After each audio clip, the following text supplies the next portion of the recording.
title for this show now that I'm moving 2 Haps from Periscope, which is due to close in a few days.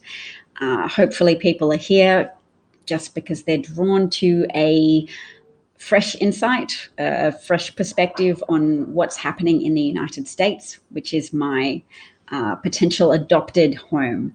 I'm Australian, and I'm not used to being bullied by Republicans. I'm not used to having to accept the system of things being weighted towards Republican, conservative, libertarian policy goals, namely the policy goals of wealthy, unethical corporate owners such as the Koch brothers, who pay for political influence and get to sabotage very popular policy positions like gun control. So that's one thing I'm talking about today, because in Australia in 1996, we had a huge loss of life. 36 people were killed in a violent mass murder situation from a man with a semi-automatic weapon who shot a whole bunch of people who were out enjoying a day at a tourist setting in one of the most beautiful parts of Australia. And within 6 days, our government was able to motivate itself to take steps to protect Australians from gun violence, from the predictable consequences of prevalent guns. Now, guns are a function of a technologically advanced, wealthy society that can buy tools for themselves. Guns are tools. It's just they happen to be tools for killing things. And one thing they facilitate is people killing other people, people that are antisocial, close to the edge, people whose hatred for something, be it women, migrants, Democrats, anything, can just tip them over the edge if they get exposed to too much rhetoric or too many voices in their head telling them to go out and murder a whole bunch of people. That sounds flippant of me, but I don't want to be flippant, because a lot of people have died today. A lot of people die every day, but a lot of people have died violently and tragically today. They haven't passed away from natural causes. Their lives have been stolen from them. And this is a circumstance with which American citizens have put up with for too long. And the thing that often gets overlooked is that there is majority support for gun control measures. People are intimidated into believing that this has to stay like this. And movements such as Mums, what is the Mums movement called? Mums for Gun Safety? No. I'll come back to it if somebody remembers. Renee, hello, is saying she's in shock from another shooting. It's so sad. Kevin says hello. Chris says hello. Hello, everyone. John says he can't believe he's up late enough to catch me live. Yes, sorry for being late, as always. Marsha says hello, and Kim says hello. Hi to all of you guys. I'm glad you're here to discuss this important topic, because really what we're talking about now is how to mobilize public support, how to defeat Republicans, really, because you get rid of the filibuster, and then you get rid of this crushing force on American politics and American civic life that is bought people who work for their donors, and they don't work for the interests of the American people at a collective level. And they will inflate gun fetishists and inflate their position and their attachment to the Second Amendment, which they often misunderstand, misquote, mischaracterize. They say the Second Amendment is about rights that will not be infringed, rights that are from God, misinterpreting language that was from a historical context. And linguists have examined the corpus of language use around that time and determined that there's a lot of evidence to suggest that America, the government of the United States, was just trying to organize a cheap army. They weren't wealthy enough yet as a nation. They didn't have enough collectively pooled funds to to pay for a freestanding army. So they had an army of volunteers, what amounts to a National Guard. And so they had an amendment saying, don't stop those people in our National Guard from buying weapons. They need those weapons because that's what constitutes an army at this point in American history. And there's all of this fabricated rhetoric now, all of this fabricated narrative to say, oh no, that's really about how America is organized to defend itself from tyranny, is that we have the Second Amendment and that's how we operate. We don't worry about checks and balances so much. The only checks and balances America needs is a freely armed population where nobody infringes, nobody dares to infringe the rights or make any conditions on gun ownership or gun prevalence. So guns should flourish, arms manufacturers should make huge profits, the NRA should keep getting to pump money into the pockets of Republican politicians. That's how it's supposed to be. It's in the Constitution. Well, it's not. That's a misinterpretation of the Constitution. And yes, I am now saying I understand the Constitution better than conservative Supreme Court Justice Scalia, who in a controversial Supreme Court judgment from 2004 or 2008, made the interpretation that that Second Amendment referred to the ability of individuals to protect their homes. So they should be able to have whatever guns they like, with the provision that it not be an automatic weapon or grenades or anything like that, and the guns not be allowed near certain buildings, i.e. schools. So even Justice Scalia made provisions about gun usage. So the whole, there shall be no infringements on our gun rights. That's always been made up, that never even had any support from the Supreme Court justices who are conservative. Hello from Peter Bittner from the HAPS team. Lovely to see you. Grand Junction. We talked about how picturesque Grand Junction was, but I don't remember what state it was in. I'm going to have to do some homework with my children before we move to the US. Chris says, your parents-in-law live in the neighborhood. Oh, in Boulder, Colorado. John's recollecting the name of the organization I wanted to highlight, Moms Demand Action. I'm waiting for a dad to start a Dads Demand Action as well group to complement the Mums Demand Action group, because I just feel that pressure has to come from all corners at this point. And whilst I'm prepared to entertain a small degree of gender adversarialness, like, well, it's not mums versus dads. We just want everybody on board, because you don't have to get everybody. You need a critical mass of people. You need to hit that tipping point to overcome the inherent affirmative action built into privilege wealthy white people. And that's built into the Constitution because at the time of the formation of America, there were slave owners, and you needed to privilege them and give them additional political power in order to reassure them and induce them to join the United States of America. So there are inbuilt provisions in the Constitution that always put a thumb on the scale of wealthy white people in the United States, because those were the conditions under which America was founded. And I interrupted myself, sorry, reading that comment from Chris, who says his parents-in-law live in that neighborhood. That is their store. It was your wife's growing up. You are waiting to hear who in their neighborhood has been affected. I have lost my voice a little bit today. They do forget about the well-regulated part of the militia, and they also misinterpret what the militia is. So the militia should not be everybody in the United States. It should not be a free-for-all. Anybody can get a semi-automatic weapon whenever they like. That has always placed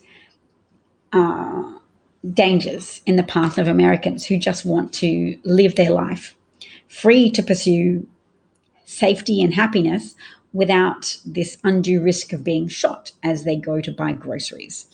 Now, something I would like to share. Hi, Frank. is a small clip from CNN, because stories and narratives are better than rhetoric for really anchoring certain points of view in our heart. So I'll try and share the screen with that. I just want to hear the voice of a young man who says, I was nearly got killed for getting a soda and a bag of chips. Because one effect of decades-long Republican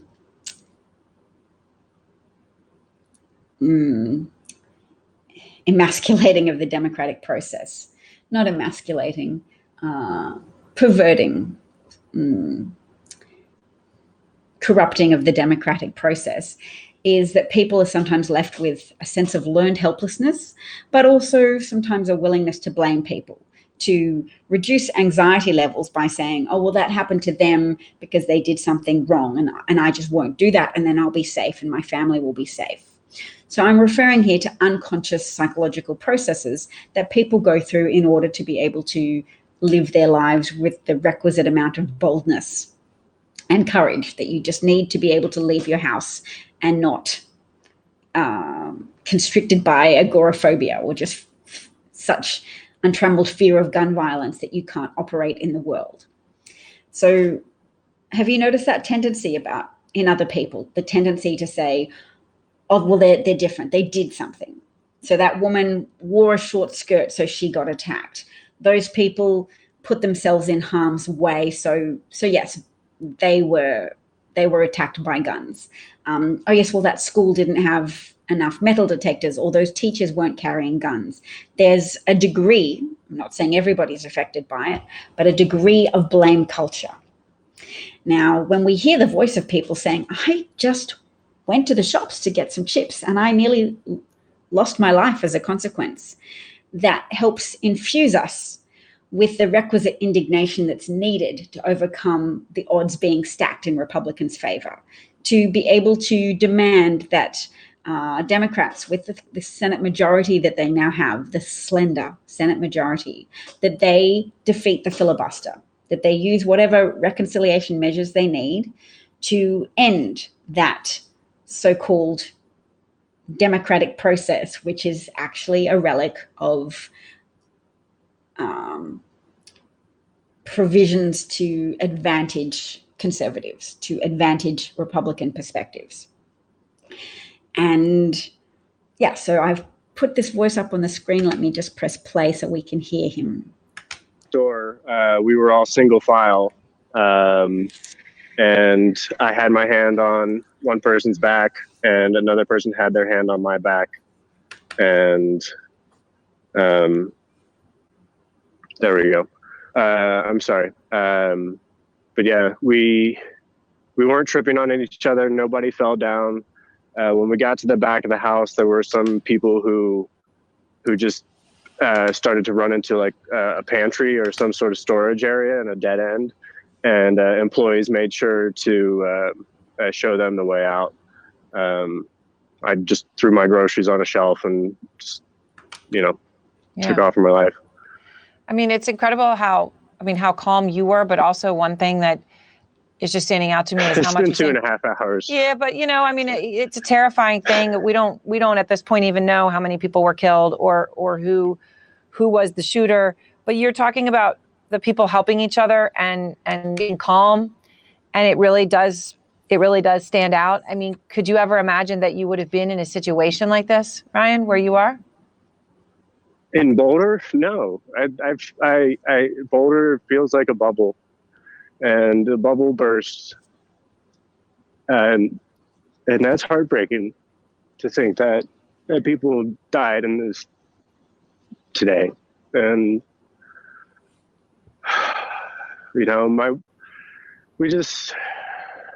it doesn't feel like there's anywhere safe anymore sometimes. So, and this feels like the safest spot in America. And I just nearly got killed for getting a soda, and a bag of chips. Okay, so that was what I wanted. That was what I wanted to share. A young man saying, "I nearly got killed. Oops. I nearly got killed for getting a soda and a bag of chips, because I want everybody to relate to that, because we have to take it the next level and to recognize that sometimes we get disheartened, but that's because we're not playing on a level playing field. So we sense that it's inherently unfair, that gerrymandering and the organization of the Senate, which favors or gives undue weighting to small population states that have perhaps a relatively higher proportion of land, agricultural land, and a smaller proportion of voters living there, and that's a relic from when slavery was the driving force behind American economic growth, and white people who owned plantations and built up massive familial wealth as a consequence. Those people have retained their power and influence over the Senate because of that provision in the Constitution that all states would get 2 senators for equality of representation. But what it really boils down to is disproportionate overrepresentation of people from states where there was lots of agricultural land that people, enslaved people, labored over and generated profits from, and that undue influence is maintained in the Senate. One way to balance it out is to stop the political disenfranchisement of the 700,000 predominantly Black people who live in Washington, D.C., because that can be made a state. If we are loud enough about that and insistent enough about that, that can help to counteract the whiteness weighting, the white powerfulness weighting of the Senate, just to also consider the needs of the people who are without state representation, who don't have senators, who don't have representatives. 700,000 people who live in Washington, D.C., who are predominantly Black, and who Republicans will argue, well, they're able to have lawn signs that legislators see on their way to the Capitol building. So that's all the political influence that those voters need to have in our system of government. So if we can increase our pushback against Republican opposition to DC statehood, that would be great. And increase our insistence that the filibuster be ended, because that helps entrench the disproportionate advantage to wealthy white people. So the more we note the distinction that our interests, collectively speaking, are not aligned with white wealthy people, that they are acting in a way contrary to people's interests across the United States, that more people die from gun violence, that the American homicide rate is higher than other industrialized wealthy nations as a consequence of this undue power that has been funneled by the Constitution and then maintained, not in a straight linear line, because America at one point embraced Reconstruction, and there was Black representation in government, and there were elected representatives, Black Americans, and they were able to vote. But then Reconstruction was essentially disbanded because of a contested election in 1876, and the compromise that was made was at the expense of Black Americans, that federal troops were withdrawn from the South, so nobody enforced anymore in the South that Black people shouldn't be hounded out of office, that Black voters shouldn't be lynched or murdered in order to deter them from participating in American democracy, that rights for Black Americans, for freed slaves and their descendants, wouldn't be wound back out of a need to cater to the wounded feelings and aggressive drive of people who had lost the Civil War and who wanted to relitigate the Civil War in a way that allowed them to win.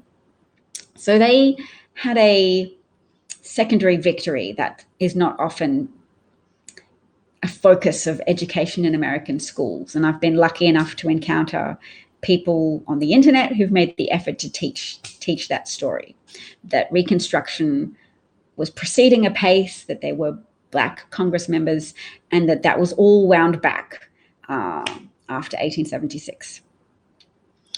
So let's see. Oh, did I accidentally? Sorry, Phil, I didn't press anything that I realized, but it's come up with a comment from me. Yeah.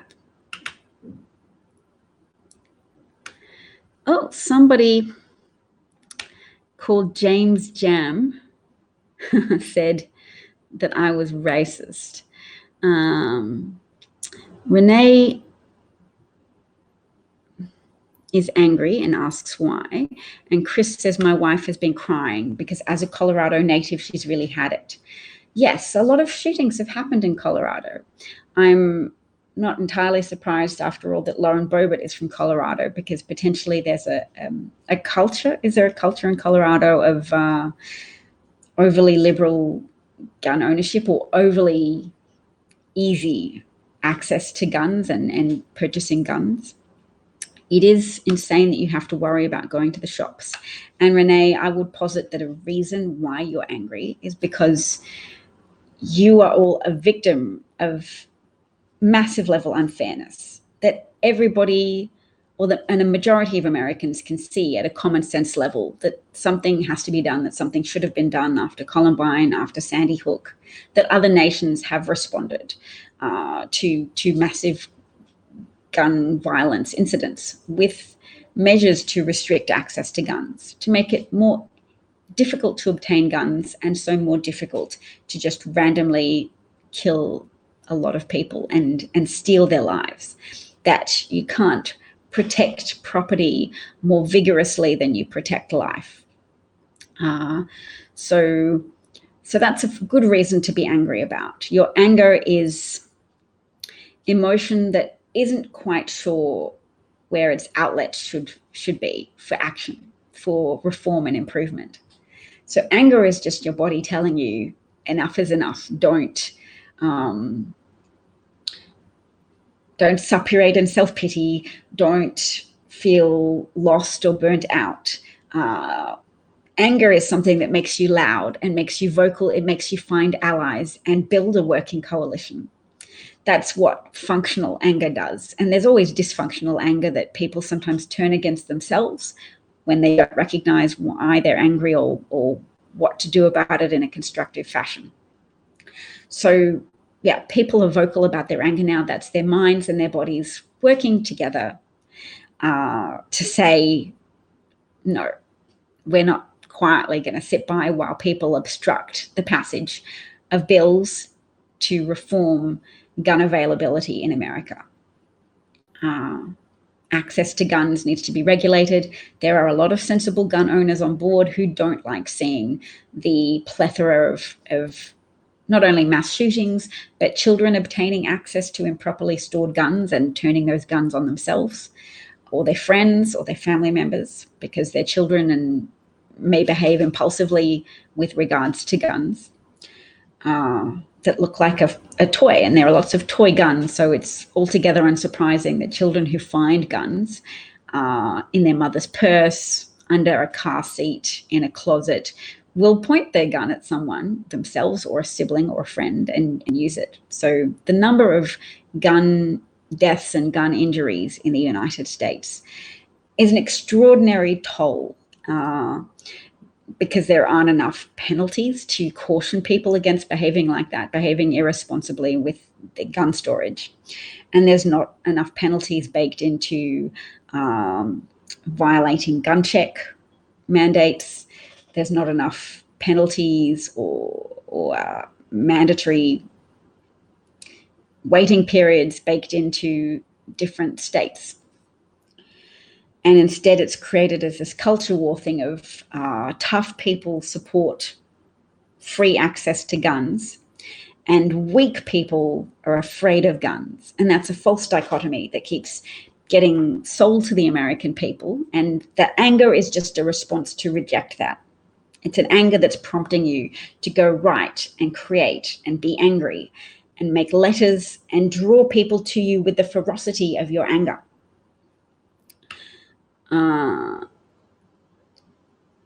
So the filibuster needs to go because a significant part of the obstacle is Republican disproportionate control over a Senate when they don't even have the majority.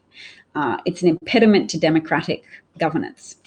It's an impediment to the will of the people, a sane majority of the people being allowed to want their families to be safe and themselves to be safe and their livelihoods to be safe, because gun violence disrupts businesses as well as robbing people of their lives and people of their loved ones.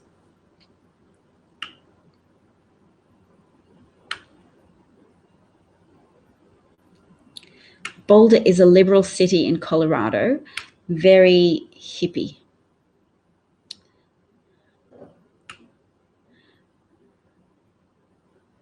Chris asks if I can talk about how gun culture is related to stoic terrorism. Or do you mean stochastic terrorism? Because stoicism is that philosophy of bottling in emotions and not responding to pain, not crying or evincing weakness. Stoicism is being impassive and resolute in the face of hardship. But stochastic terrorism is when someone, for example, Donald Trump, insists on using a phrase such as China virus over and over again until everybody who's susceptible to being programmed by his rhetoric takes on board the idea that they have to hate and resent people of Asian background for the harm caused by mismanagement of the coronavirus response, America's federal coronavirus response under Trump. So the China virus is Trump using racism to displace accountability for himself and his team. So stochastic terrorism is when leaders of any description, people with an audience, people with a high profile, misuse and abuse that profile and that potential to lead people in a good direction, instead use their profile to lead people to act out in terroristic ways, such as haphazard gun violence, in order to effect their agenda of distracting people from holding their own leadership to account, or just creating conflict because it's sometimes easier to get away with things during chaos and conflict. So thank you, Phil, for letting me know that Boulder is a liberal city in Colorado. So you're saying there's pockets of conservative thought and voting intention, I guess, in Colorado. Renee says, thank you. Yes, that's it. Oh, I'm glad my speculation resonated with you. Phil says the good guy with a gun is a myth perpetuated by the right wing. And I would argue it's perpetuated in popular culture as well. That as much as we might enjoy movies like Bruce Willis, there needs to be a counterbalancing voice from people outside of popular culture, people who are leaders, such as political leaders, to say, don't internalize the message from that movie that if you just have a gun, you can solve all the problems of the world yourself. Or at least some analysis of movies like that to say, look, keep some emotional distance. Stop fantasizing about yourself in which you are the hero and the savior and your life has meaning because you have a gun.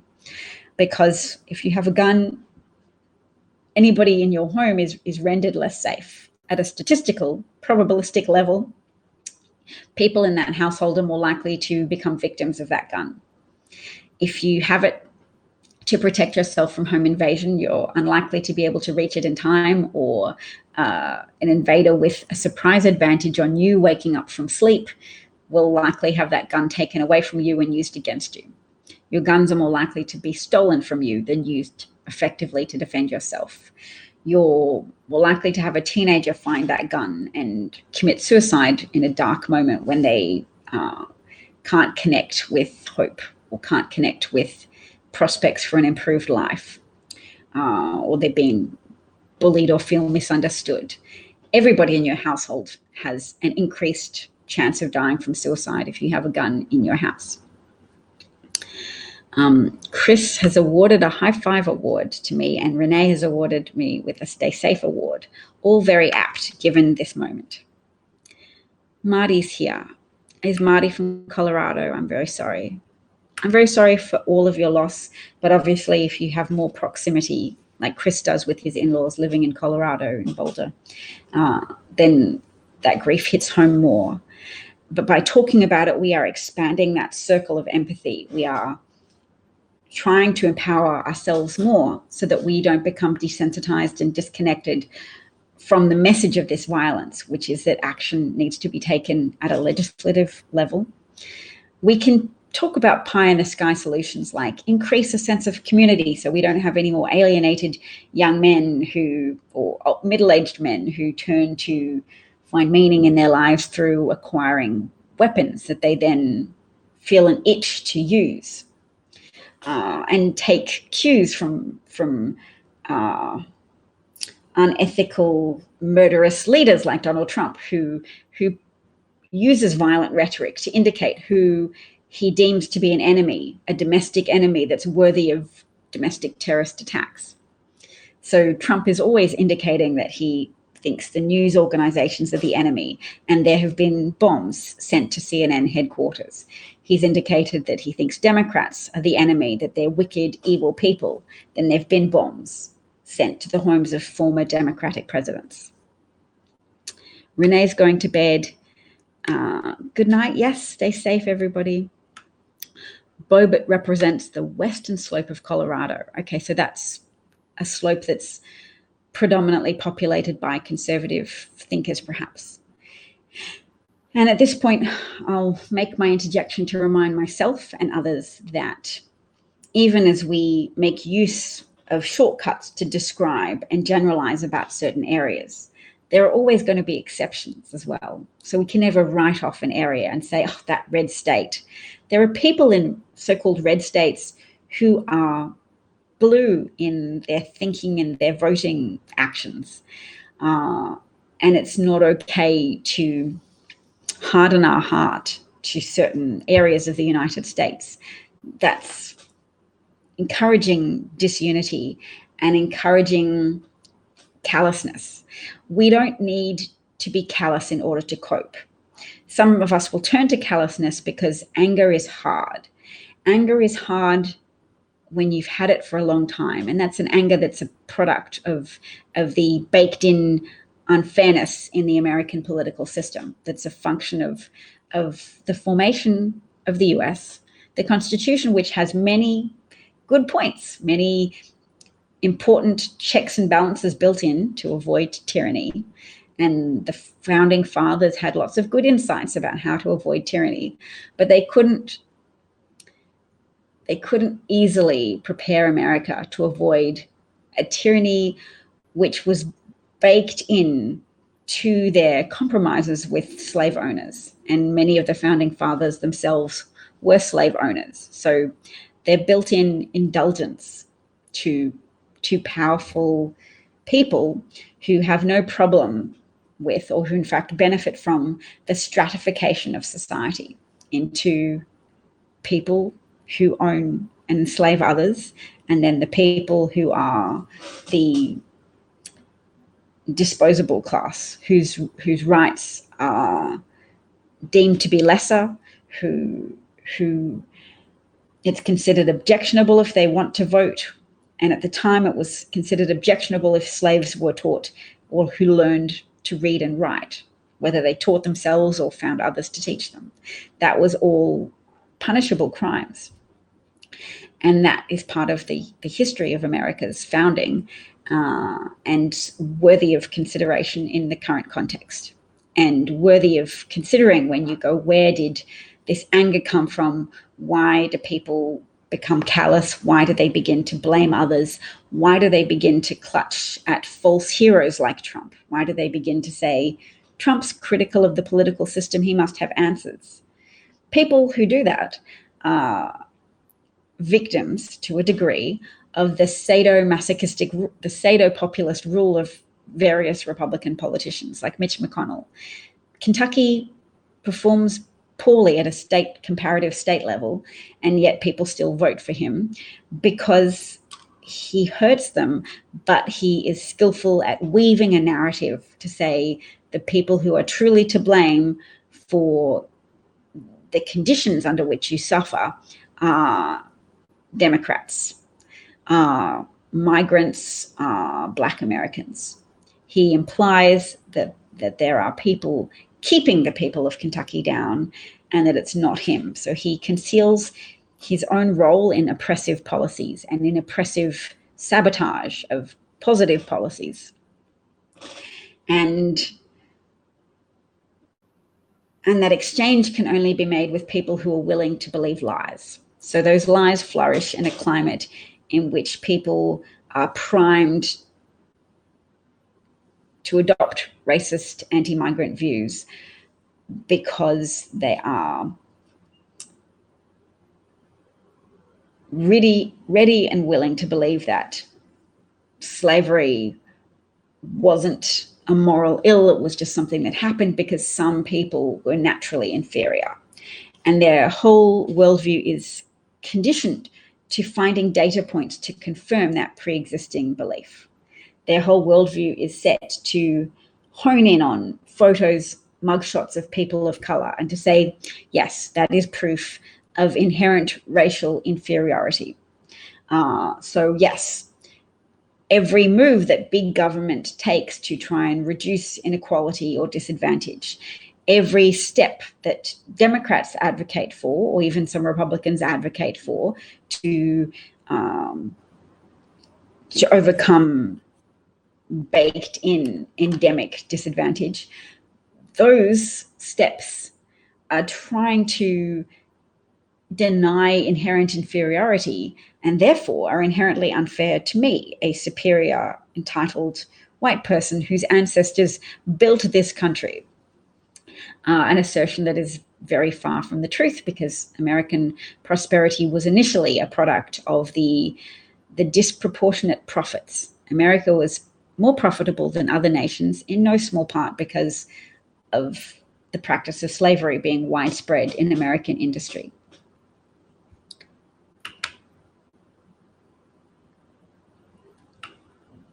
I've missed catching up with some comments.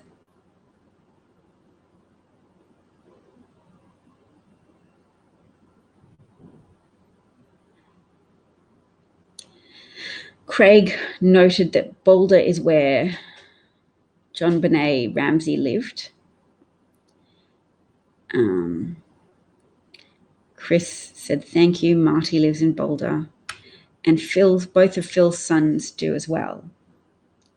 So Marsha says, you have my sincere condolences for your tragedy. Because I guess that's what we say to people, knowing the burden of grief when your town is attacked, when the shops become less safe, when the psychological burden of dealing with the aftermath of a domestic terror attack is condensed in one town.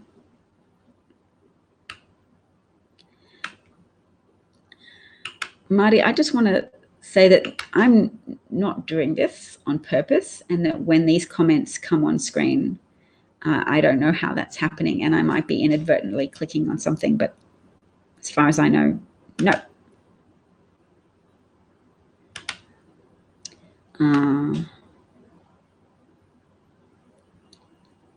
So there was some concern that there was a second shooter, and those concerns have dissipated. Okay. One of Phil's sons was 2 blocks away. And what would you like to say to the toll of that, Phil, of just knowing that your sons were close to an area where random death was being distributed from the barrel of an AR-15 wielded by a white man? So Colorado has had Columbine, Aurora Theater, and now this. Are they all in Boulder or just all in Colorado? Marty asks, Davcat, what are the right policies we should pursue? Specifically, what should Biden work on? Well, Phil has an idea of making bullets more expensive. I would look at Mums Demand Action, but in Australia, there was a buyback of semi-automatic weapons. So there was a levy on the population. Everybody paid some money to contribute to the cost of buying all of those guns back. And then those guns were melted and destroyed because it was deemed to be unnecessary. for people to have so many guns that were capable of killing so many people so efficiently before anybody could stop them. Because even with a handgun, sometimes there's a chance that you can knock the gun out of their hands or hit them with a baseball bat. But with a semi-automatic weapon, you can still tackle them and try to take the weapon away. And brave people do that all the time. Brave people stop gun violence without having a weapon themselves. They just are able to do that by using whatever is available to them. Surprise, jumping someone. But with a semi-automatic weapon, you can just kill so many people before anybody has a chance to be brave and stop you. And so it's preferable if that chance doesn't even arise in the first place, if you don't have people who have to try and be brave and put themselves in harm's way to stop a gunman. And it is mostly a gunman, but I will note there was a gun woman in San Bernardino in 2016, December 2015, at which point I remember becoming afraid that Donald Trump would win, because I believed that would function as a signifier to enough independent voting Americans that the course of action needed to pursue safety was to have someone prepared to enact a Muslim ban, which wouldn't get rid of Muslims living in America, which wouldn't create concentration camps, but they were voting for someone who was prepared to consider a harsher America that was less accepting and accommodating of migrants. And as much as I said before that slavery underpinned the original superpower state of America, because slavery helped create America as an economic superpower and consequently a political superpower, because of the high levels of profit associated with hundreds of years of the practice of not paying workers and instead owning them and persecuting them and selling their children and destroying families and withholding freedom from people. All of that immoral activity was very profitable for the United States. But the second era of America's profitability and superpower status arose as a function of migration, that America was seen as attractive. So the original superpower status of slavery made America wealthy enough to be an attractive prospect for migrants, but also some of the perceived strength of American democracy, I guess, also made America an attractive destination for migrants fleeing from places with fewer checks and balances. So people have fled to America from communist, socialist countries where the ideology sounded more in favor of the people, but the people ultimately suffered from persecution. So millions of people died from starvation in China under the communist leadership of Chairman Mao. Millions of people died in purges in Stalin's Russia, because again, the ideology of give the power to the people, divide up the nation's assets and distribute it fairly and equitably sounds great, but involves a lot of taking and dividing, and lack of ability to harness creativity and entrepreneurship and drive. That's what America creates space for, but you still need it to be balanced out by regulation, by a government with enough power to act.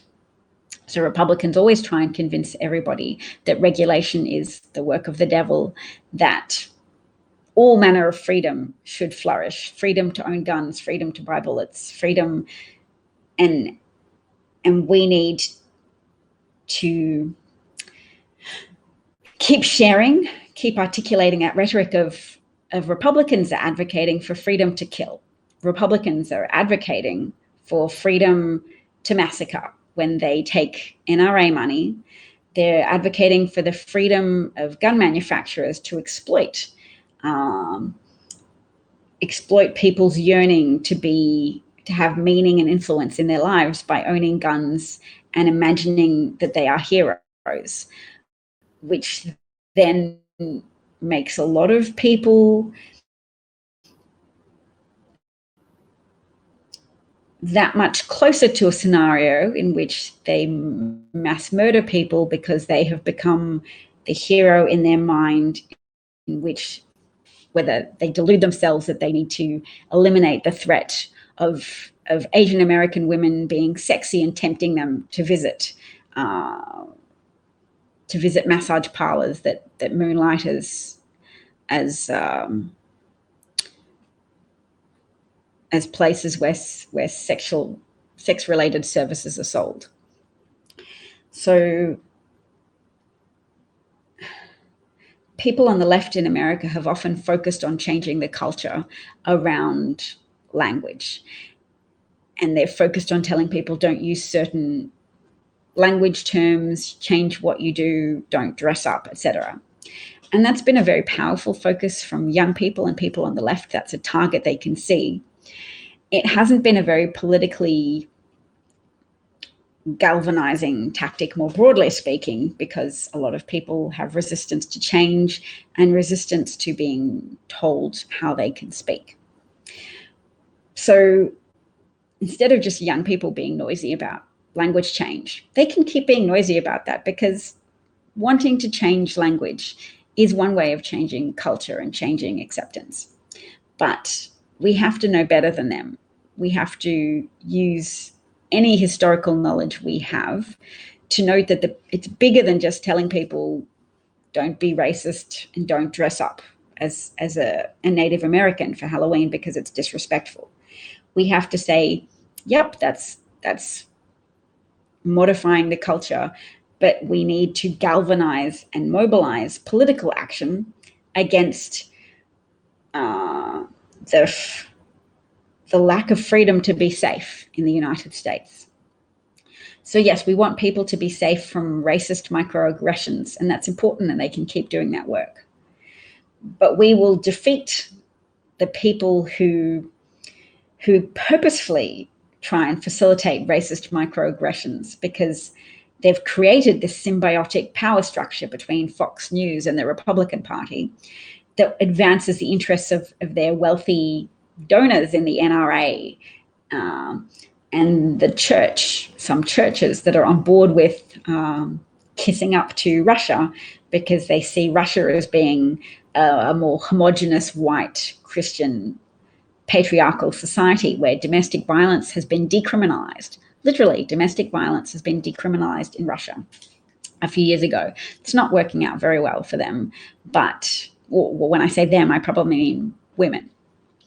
But there's a whole alliance that is not, we can't easily mobilize people against unless we talk about it, unless we stop letting the conversation just be dominated by an argument about language tweaks and racist microaggressions, because that is one part of the picture. But worse than racist microaggressions is the macroaggression against Black people that is being advanced by Republicans who in 40 different states are advancing legislation to restrict access to voting, knowing that that restriction will disproportionately affect people of color.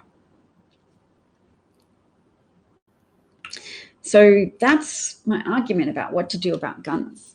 America's already had, under Bill Clinton, when Joe Biden was a senator, they already outlawed semi-automatic weapons, and gun deaths fell during that time. Eventually that weapon ban lapsed.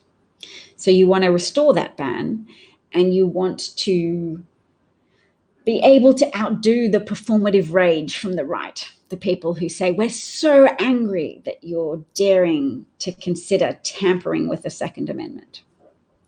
You need your rage to be bigger and broader and louder, not as crazy, not as irrationally selfish or fetishizing of weapons, but you want your rage to be like the rage of people who sought justice with relation to abolishing slavery. A rage that doesn't consume you, a rage that gives you the power to make an extraordinary effort, to speak until your voice is hoarse, to write and write, to persuade and persuade and persuade, because that is how you affect political change. That is how you change things on the ground. And all change across history has been affected in that way by the power of persuasion.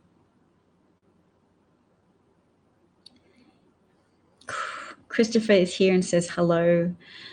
Marsha says that there's often mental health issues involved with the gunman unless it is like San Bernardino. Yes, but the relevance of mental health issues, even though you can distinguish between somebody who's not a mass shooter who doesn't have mental health issues and then a mass shooter who often demonstrably has mental health issues, with the fact that in Australia there's plenty of mental health issues but no mass shootings.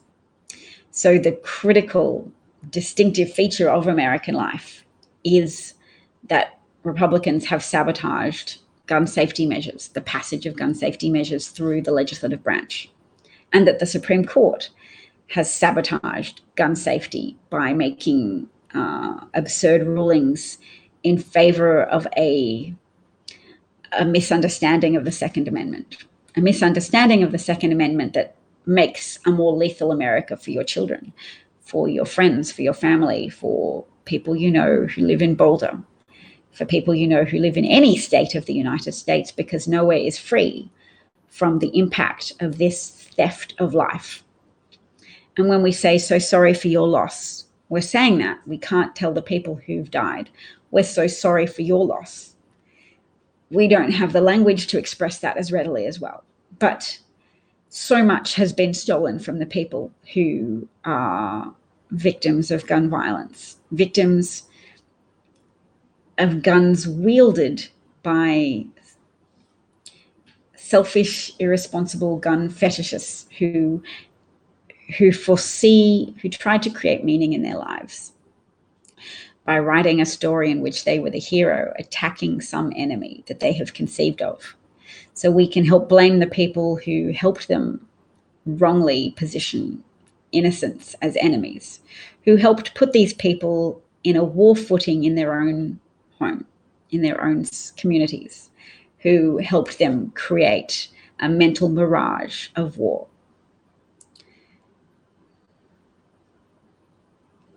So yes, 2 mass shootings in less than a week. It's unacceptable, and I will always work to help Americans harness their rage appropriately.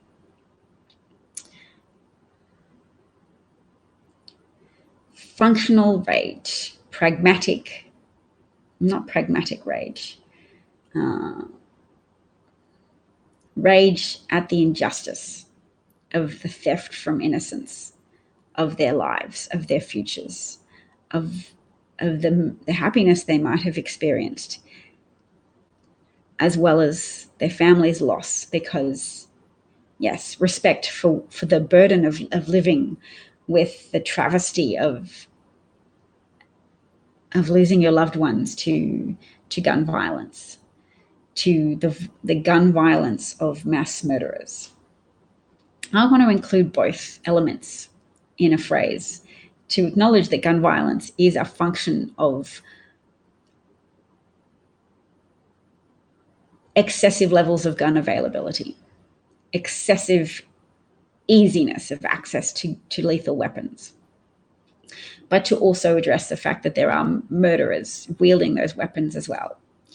And to point out that they're not always that different from you and I. There's no point trying to protect ourselves by saying, well, those are monsters.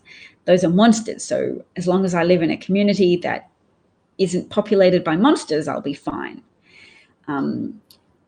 Monsters are just people who have gone too far down a delusion hole, and that an antisocial delusion hole, a delusion that the people around them are enemies, a delusion that they are the heroes, a delusion that they are Bruce Willis operating in a landscape of enemies everywhere. I have never really looked into what drove the man who took a gun to Sandy Hook and massacred children. But that's some very heavy-duty delusion. So we can say, yes, mental illness plays a role, but mental illness doesn't equip these people with lethal weapons. So other countries, other nations have mentally ill people who delude themselves, whose delusions become so big and so enveloping that people around them aren't safe. We have people whose entitlement and dysfunctionality create tragedy and drama. There's men who take the lives of their partners. We have lots of men and some women like that in Australia, but less mass shootings because we don't have weapons of mass murder anymore. We bought them back and we destroyed them.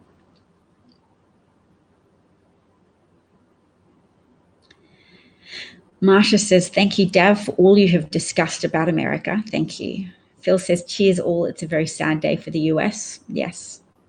The compounded grief of having not just one mass shooting this week, but a second mass shooting, to say this is terrorism on American people. This is terrorism inflicted on the emotional well-being of people who now have to contend with that grief, that rage, that fear. Yes, it would be great if America was able to legislate against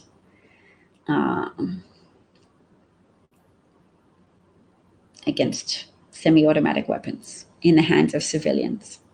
It is better to keep weapons of war away from civilians who are prone to mental illness. Not that people in the military aren't prone to mental illness, but at least some of them have oversight. There's more oversight, I would imagine, of weapons if you're in the military than there is if you're a civilian who keeps semi-automatic weapons in your garage.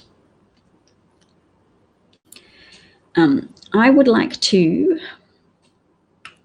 highlight this remark just because, and I apologize for foregrounding this offensive language, but I want to say that this type of comment is indicative of the patriarchal thinking that often fuels a lot of people who engage in mass murder. So somebody who was comfortable with using a public forum to say, stupid bitch, lol, lol, lol, as I discussed the death toll. I think, that's obviously a relatively extreme point of view, but there's a lot of men who think like that and who express themselves like that. And I'm happy with foregrounding it for a moment to highlight it because I want it to evoke a reaction in people. I want people to see it and recoil and to know that our sympathies should not lie with them, that we shouldn't smile at them or interact pleasantly with them until they reform. So sometimes people who are alienated from society just draw further into themselves and become worse people and more cruel and more bitter. But that sometimes exposure, being publicly reviled for being hostile, bitter, antisocial, anti-women, misogynistic people, that it's not monstrous, it's just something. It's a continuum that a lot of men are on. And I don't want it to be something that women are known for responding in style. I don't want to call that man names. I want to highlight that getting locked into a pattern of exchanging hostilities with somebody like that, getting locked into a pattern of gender war is, to me, not conducive to social harmony. And that social harmony isn't just an abstract comment. It's what keeps us safe. It's what keeps us able to help each other and work together. So to people who are misogynistic, I'll say, I'm sorry if anybody hurt you in your life. I'm sorry if your mother didn't encourage you to be a better person. I'm sorry if your father didn't have some chats with you about how might isn't right and you shouldn't laugh at women because if you were born with more testosterone, you're more likely to be able to physically overpower a woman. Not all women, some women, make a point of increasing their physical strength so that they can defeat men like that.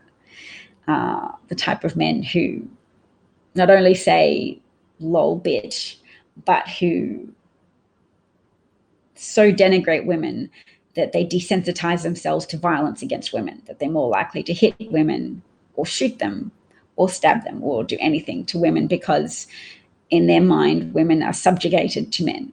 And if they're in a relationship with someone who irritates or annoys them, they feel that that's a violation of the natural order of things. So that's something I want to talk about sometimes, just to bring up that there's a lot of men who can't countenance opinions from women or leadership from women. But that my response to that I don't want it to be hostility. I want it to be condemnation. Yeah, calm condemnation. And to advocate calmly for measures to put men who commit acts of domestic violence on watch lists so that they can't own lethal weapons or they can't own guns. I want to put men who hit women in their personal lives to experience social stigmatization, to potentially have to wear ankle monitors so that they don't go near women who they've previously threatened. And that's actually a big preventative tool against domestic violence, against mass shooting, because a lot of mass shooters have often already warmed themselves up to acts of greater violence by hurting women in their immediate circle.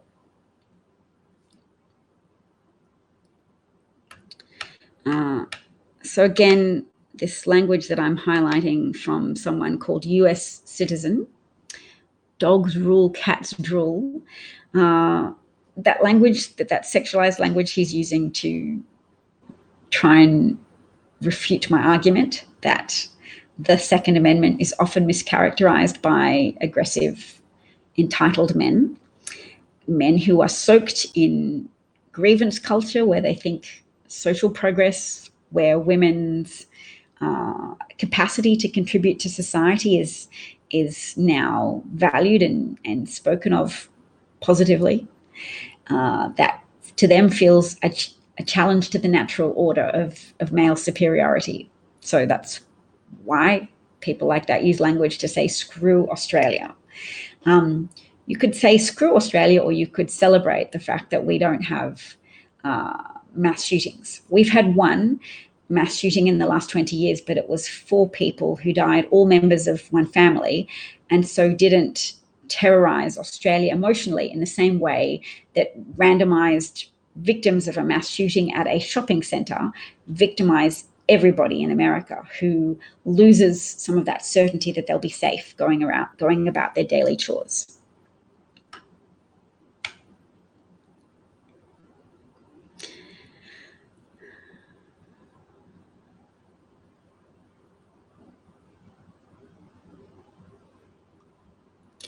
So this person says, I'm disabled and no way to defend myself but my guns.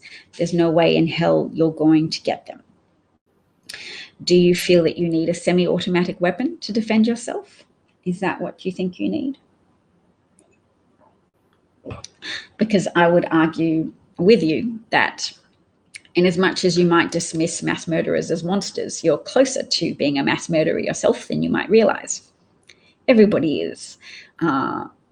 Those mass murderers are still humans. They're just humans who have become very psychologically dysfunctional.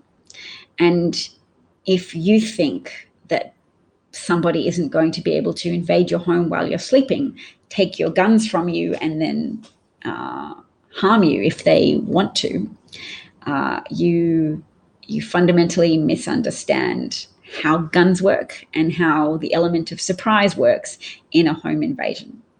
So you might have purchased a feeling of security for yourself, but you've, at a statistical level, increased the risk that you will take your own life with those weapons if you enter into a period of depressive thinking.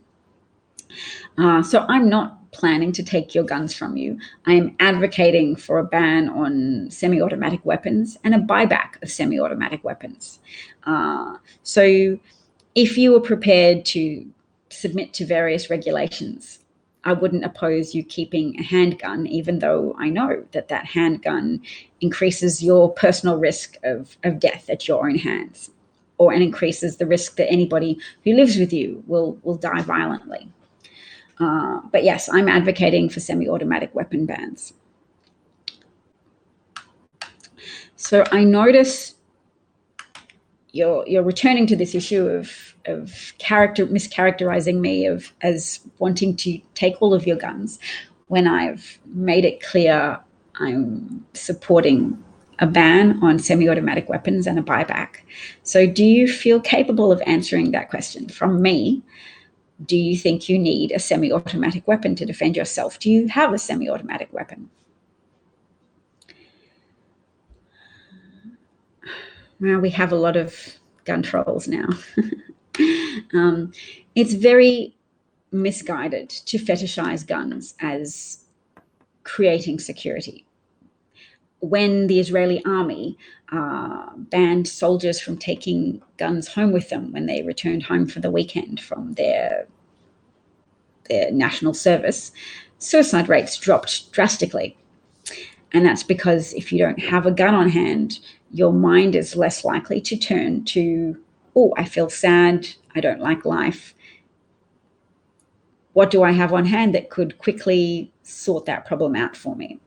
So when you have a gun in your house, you are less able to defend yourself from your own psychological dysfunction, and you are more at risk of death as a consequence. So we only have comments from gun trolls, which is sad. Cars definitely do kill more people, or car accidents result in lots of death and injury. Cars are very broadly used in society, though, so we collectively accept that risk because most people have access to cars and engage in travel by vehicle, motorized vehicle of some description. Whereas not everybody owns guns. Not everybody agrees with you that guns are worthy of fetishizing as the only path to security.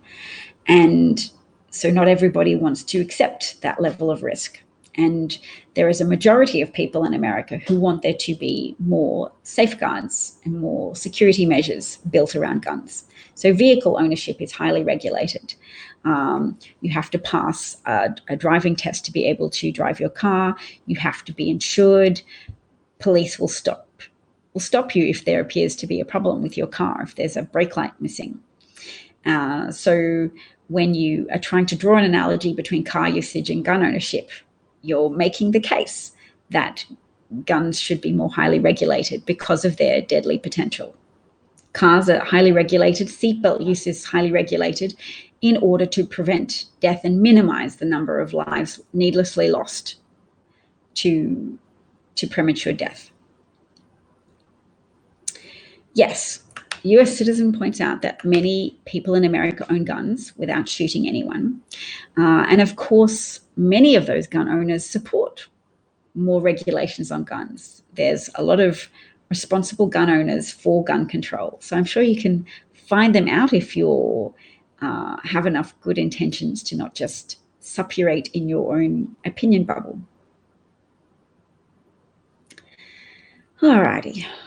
Is it time to go? I think most people have gone to bed in terms of good faith actors. Oh, Eleanor said hello. Hello, Eleanor. I'm not subscribed to Eleanor yet. There we go. Someone said, seems you hate men. And I thought I was making rather a nice argument for not hating men, but for condemning and judging men who indulge in hateful, stratified thinking towards women, who think women are in some way inherently inferior to men. I think those bad ideas are worthy of condemning and judging. So in that way, I don't hate men. I hate bad ideas, and I advocate for lots of people to hate and condemn bad ideas, because that's how we use power of socialization to discourage people from indulging in bad ideas and consequent bad behavior. Sometimes when you try and discourage something, people perversely do it more. So I know it's not always as straightforward as condemning certain behaviors and certain ideas, but lots of people will certainly push back at anything they see as collective punishment, because collective punishment is inherently unjust if you punish people because of the actions of a subset of a group. So if you say all men are terrible, there will be men who not only say, hey, I'm not terrible, there will be men who say, hey, we don't want to stand passively back while there's a culture of hatred against boys that becomes more acceptable in society, because boys who are innocent, who haven't committed any crimes against women, they should not pay a penalty because society is collectively decided that violence against women is bad and not to be encouraged, who has collectively decided that we shouldn't subjugate women as second-class citizens, that we should facilitate the rise of women into positions of power. So Down East never answered my question as to whether or not they had a semi-automatic weapon and whether or not they wanted to advocate for people having free access to semi-automatic weapons.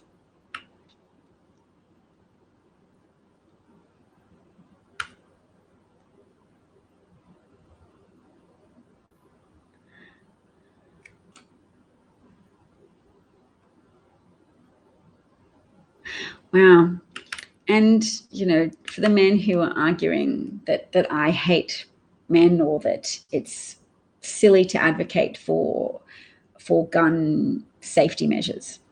I mean, first of all, you are in a very vocal minority group, a group that is probably high on the power of having succeeded for so long in intimidating politicians or intimidating the public in general out of being sufficiently indignant to depose you from your throne of disproportionate power. So when you say your side looking hella stupid, haha, wait for your demise, obviously that's violent, aggressive rhetoric. And if I had the power to do so, I would recommend to law enforcement agencies to put you on a watch list, because that's very murderous dialogue. And dialogue is not the act of murder, but it is a precursor to murder. So maybe I'll just write your name down so I can report your account.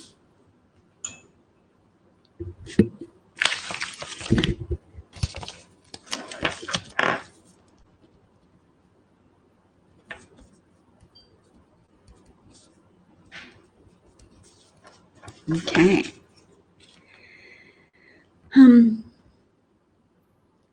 Eleanor is pointing out that she's never been in a movie theater and had a car try to take out as many of us as possible. Oh, were you in Aurora Theater when there was a mass shooting, Eleanor? Eleanor said, I've had a guy with a gun do that, though. I relive it every mass shooting.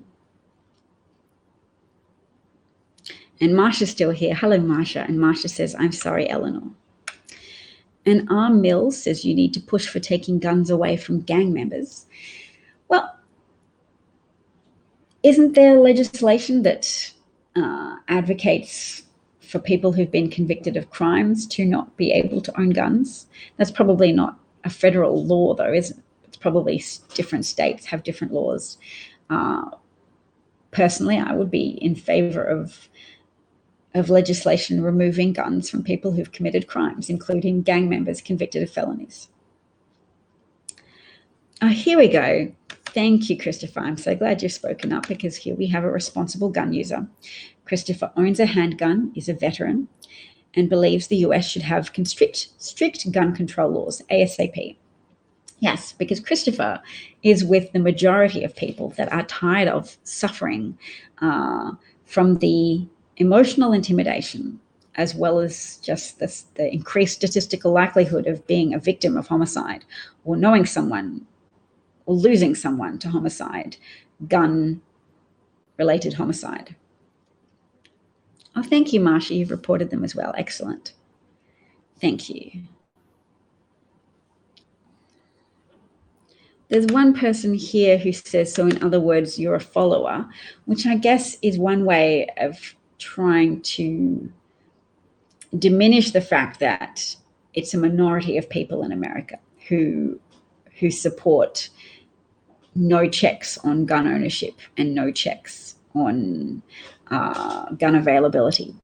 Because sane people in America have noted this pattern of mass murder that's happened over and over again in the United States.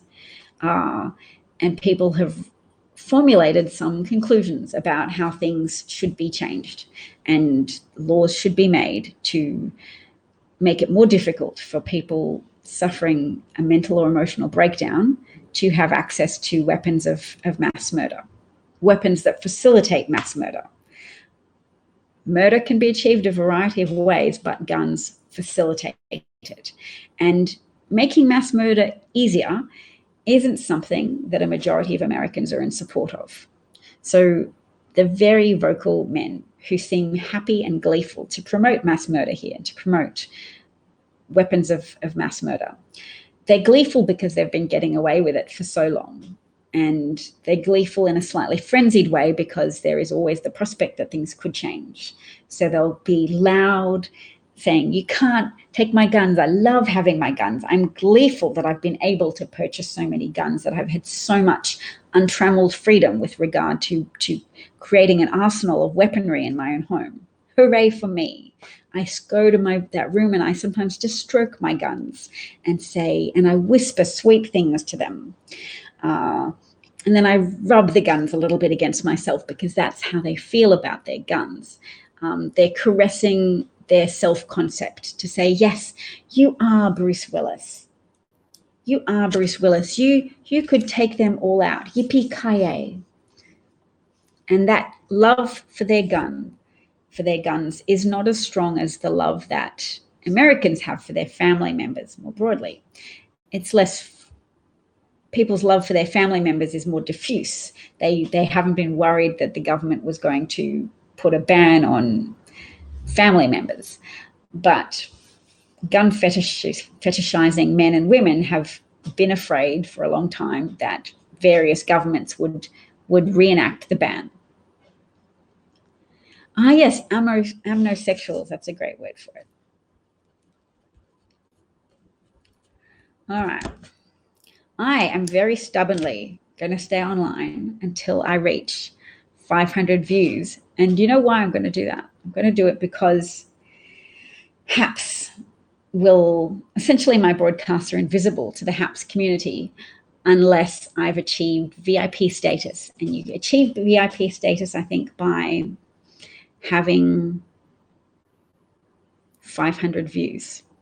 Actually, to get to VIP status, maybe I have to put this on the top of the thing.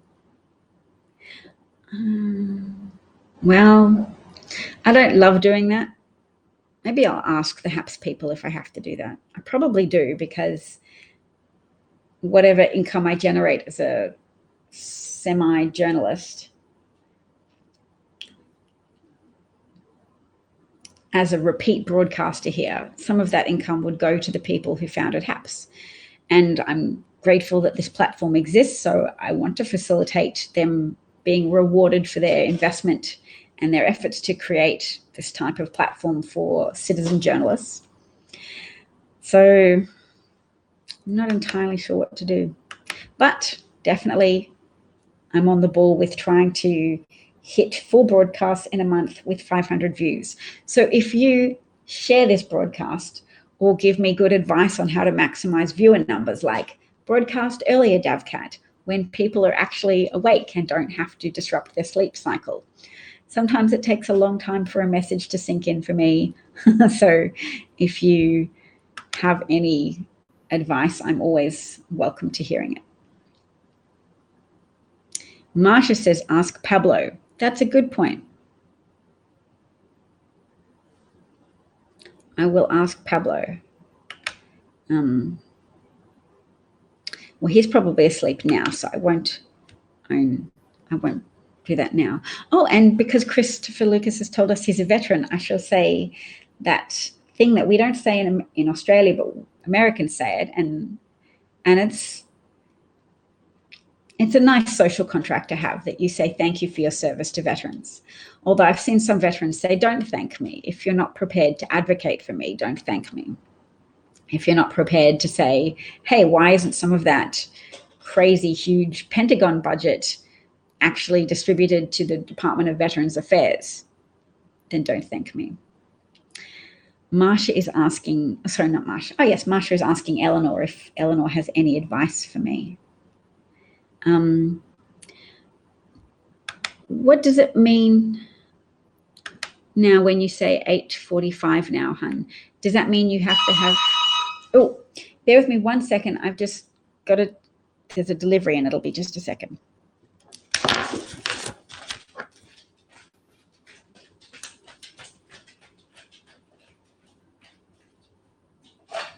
Hello, come on out. Thank you.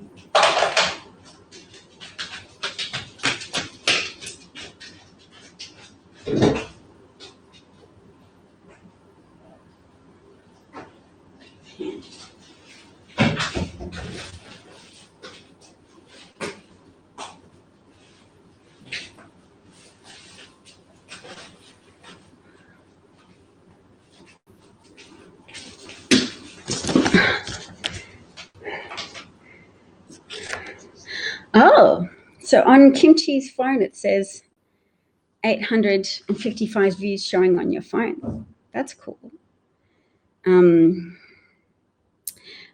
Eleanor, Marsha was asking you if you had any advice from me, because I was noting that HAPS has some conditions. You don't show up in any search engines on HAPS, I think, until you have VIP status, and you achieve VIP status by having 500 views at least for 4 broadcasts, I think, something. So that's why Marsha was asking for that. I still just have to take some groceries. I do like Eleanor's comment where she said, you'd think all your big brave men would be strong enough to take care of yourself and your family. Yes. Be back very soon.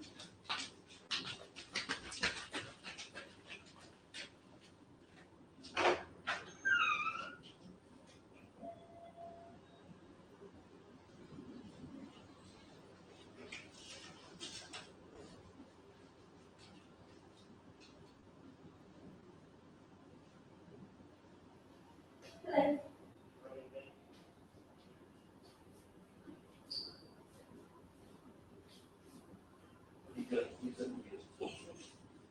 Thank you.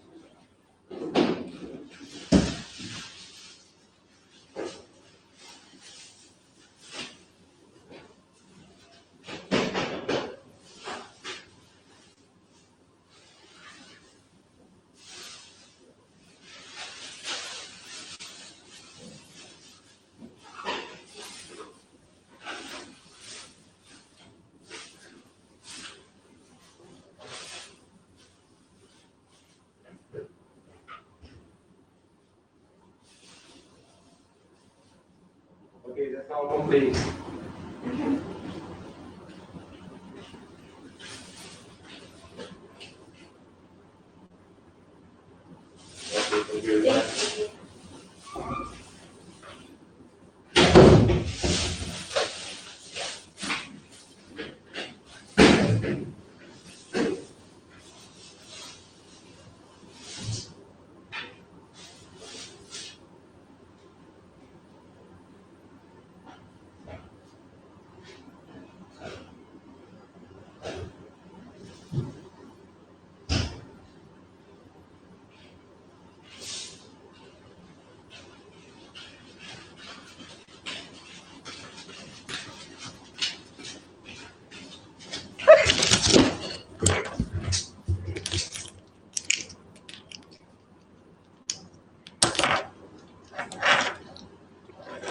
Hello.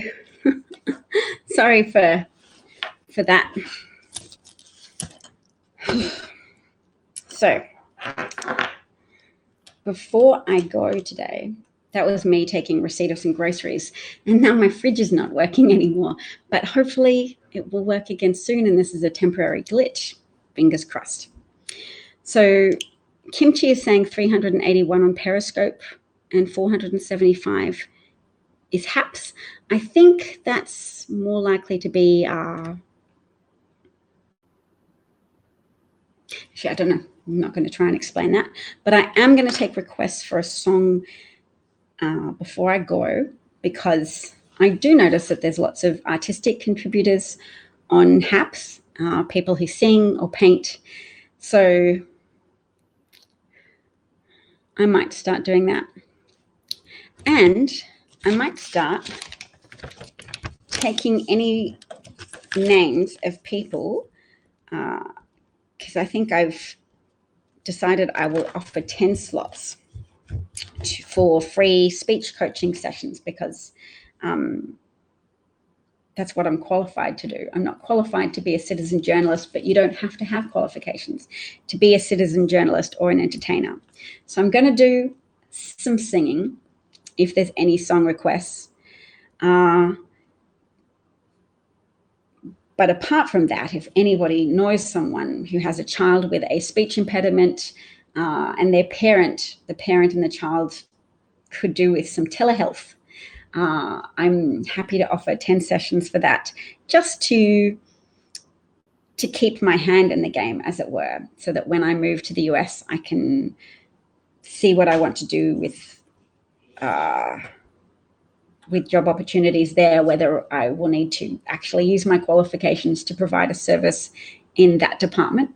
I've always wanted to be good enough at delivering broadcasts that I can also run broadcasts that coach parents on how to help language development with their children, as well as help adults resolve speech issues such as stutters or articulation issues.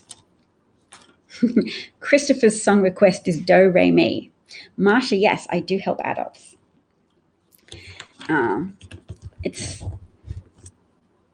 It's relatively easy to help adults because it's just an investment of time and directing them to resources. But with adults, it's often a case of just learning some strategies to slow their speech down if they have a stutter. I mean, Joe Biden's been very open about how he overcame a stutter. And as an adult, I still have a slight speech impediment that I work on. So it's not a problem you resolve, it's a problem you address and improve. So I have personal experience as well as a master's degree.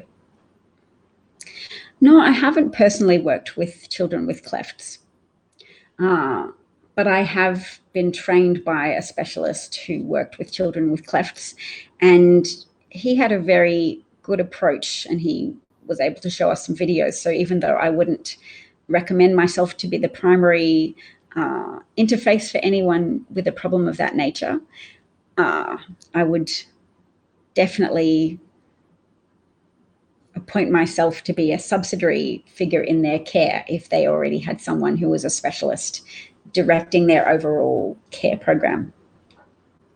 Yes, Marsha, if I don't follow you on Twitter, then I'll just make sure I do so that you can direct message me. And thank you for asking for permission. That's lovely. Very good Twitter etiquette, I think. And I haven't always known that myself, but I know now you ask people before you direct message them. All right. Marsha's noting that I should get my Periscope viewers over here. Yes. You're welcome, Marsha.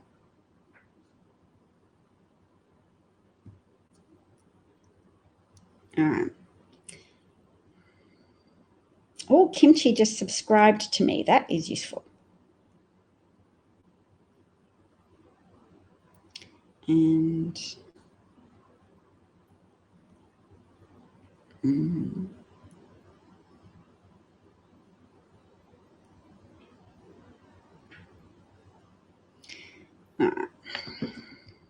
I'm going to play Freedom.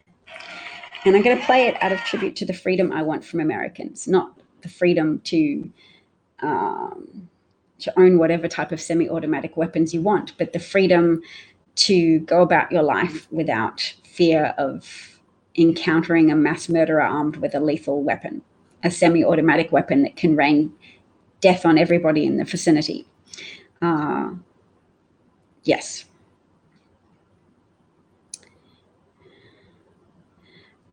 Ooh, Frank has a request for anything by Ella Fitzgerald. So I will write that down so I can practice an Ella Fitzgerald song. I do love jazz. So for today, I will just do Freedom, and then going forward, I might look into doing some Billie Holiday or Ella Fitzgerald, or both. All right.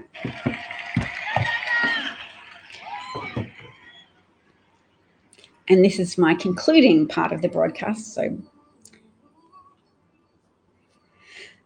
I should have got some water, but that's okay.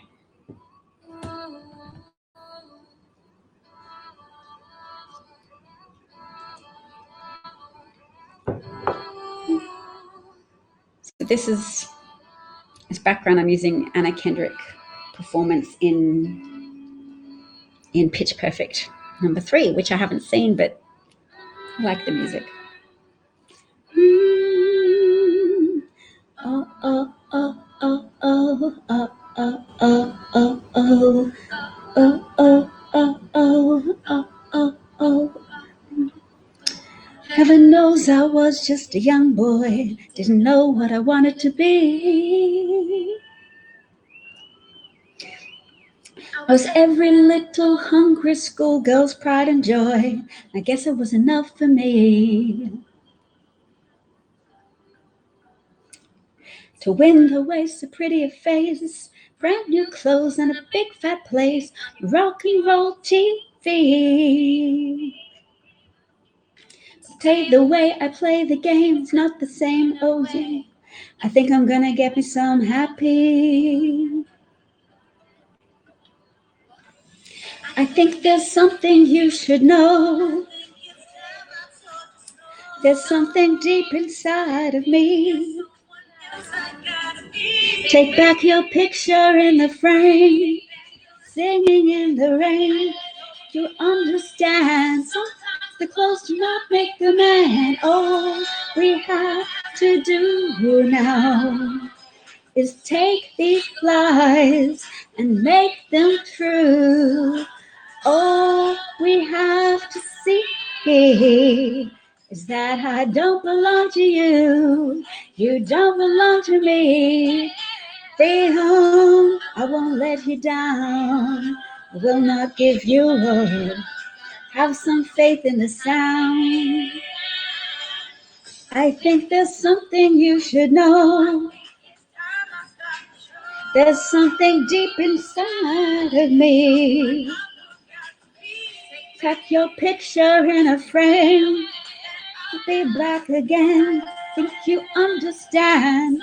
The clothes do not make the man. Oh, oh, oh, will not let you down.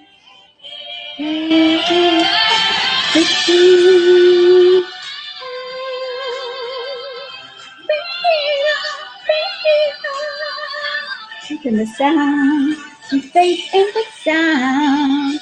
Oh, freedom.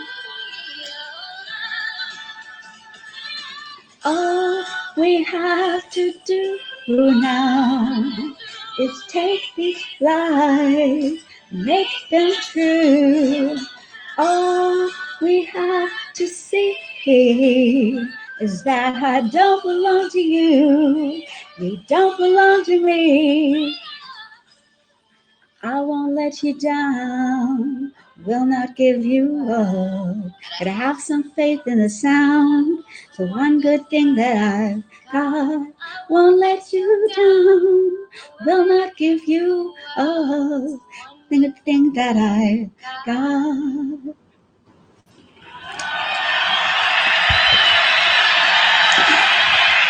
So it needs some more rehearsing, but that's what I worked on this morning. And thank you for indulging me in the performance. I see we've now hit 500 viewers. So with any luck, that will help me qualify for perhaps a VIP status so that then other people will see this broadcast as well. Oh, Marsha liked it, Tacey liked it, and Christopher liked it too. That's awesome. Well, then maybe I will do something as an encore. You know, I have a song that I always do for Periscope, usually, is the Hamilton song. Do we do an encore or do we just let people go to sleep?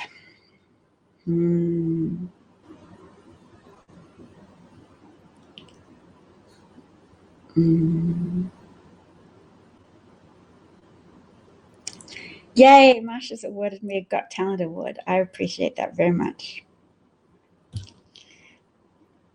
All right, maybe we'll do Dear Theodosia as well. Yes, we did get an encore request. Thank you. Yay. Dear Theodosia, what to say to you? You have my eyes, you have your mother's name. When you came into the world, you cried, and it broke my heart.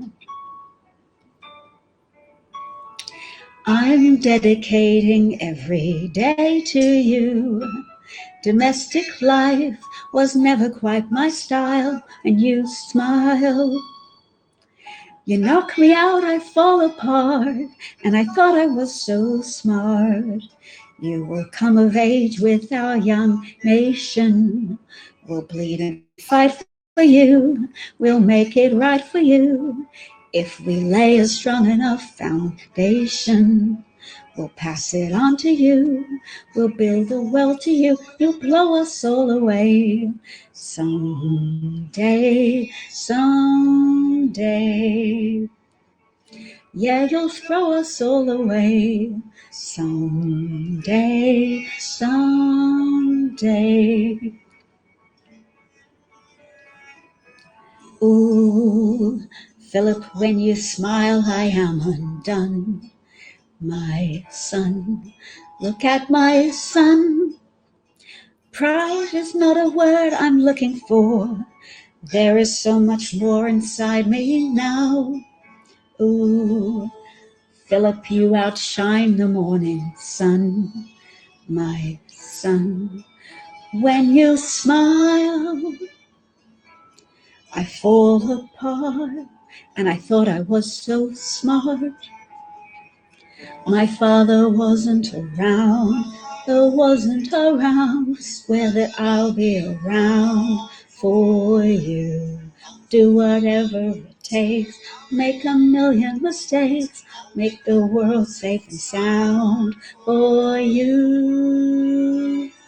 We'll come of age with our young nation. We'll bleed and fight for you. We'll make it right for you. If we lay a strong enough foundation, we'll pass it on to you. We'll build the world to you. You'll blow us all away. Someday, someday. Yeah, you'll blow us all away. Someday, someday.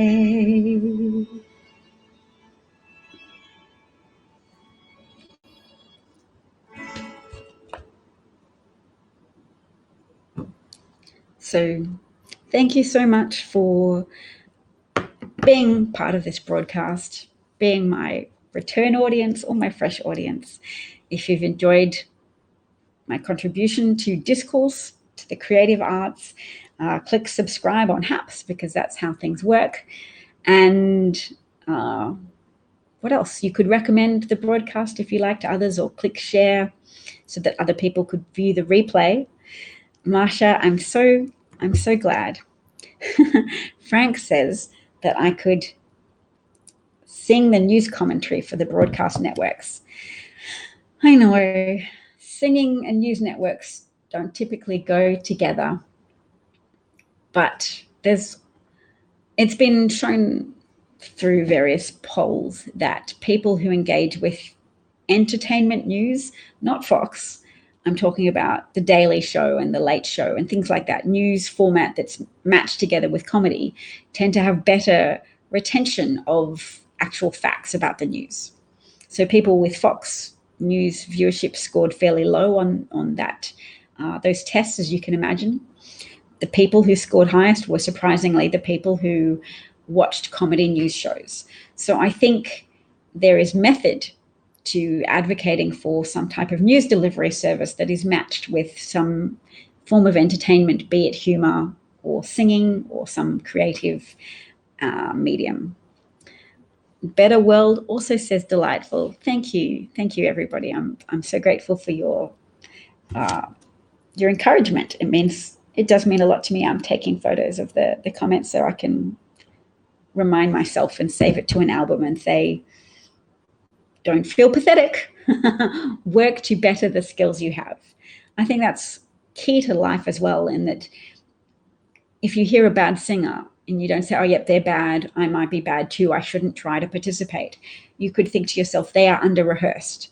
They maybe haven't taped themselves and listened back. They haven't honestly engaged with what they need to do to improve, and they haven't pursued that hobby or interest wholeheartedly. So to be able to improve and succeed in a field, you have to rehearse. You have to find your own path to refining and improving whatever skill that you're targeting. So it does take a measure of self-belief, but it also takes a measure of that inherent understanding that it takes work and self-reflection to be able to improve at anything. You have to be able to cope with watching yourself back and hearing what you need to do better. Marsha asks if I've done community theatre. I haven't, not since I was at university, where I used to write and perform in plays. So when I moved to the US, it sounds as if community theatre is sometimes a thing there. So I hope that maybe I will seek out and find opportunities to do community theatre there. I realized under Trumpism and the fact that Trumpism compelled me to broadcast, to begin broadcasting, to warn people about the threats of rising fascism around the world in various nations, that also led me to realize I had this creative impetus in me that wanted to entertain and as well as persuade and convince. So yeah, fingers crossed that I find some outlets for that. Frank Lentz is working on infotainment with smart puppets that sing. Well, that's interesting, Frank. If you need additional singers, feel free to follow me on Twitter and we can potentially exchange some messages about that. Do you have any other people who are working with you on singing puppets? I actually once made hand puppets to try and communicate the news. I remember when Manafort was under scrutiny as Trump's campaign manager, and I had a puppet pretending to be Paul Manafort and illustrated how Paul Manafort had assisted various warlords around the world to enslave and subjugate various populations, that he helped them buy the suit that they needed to, and helped coach them to present well in a public relations sense so that they could get some power through votes before they then started to sabotage democracy by having the military fire on protesters or just paramilitary forces to detain and enslave women and children into servitude. Various things that people who have been clients of Paul Manafort have done. So I tried to bring some of the reporting about that to life with puppets. So that's something you and I have in common, Frank. I only did it once, but yes. All right, everybody. I've been broadcasting for 1 hour and 44 minutes. Extraordinary. I'll talk to you all soon. And take care, stay safe, and keep burning a bright light for advocacy, for goodness in American politics and American civic life. Bye. Oh, I should thank people individually. Bye, Frank, Marsha, Surf City Dude, Christopher, Better World, Marsha, Tacey, Eleanor, Kimchi. Thank you, everybody. Bye.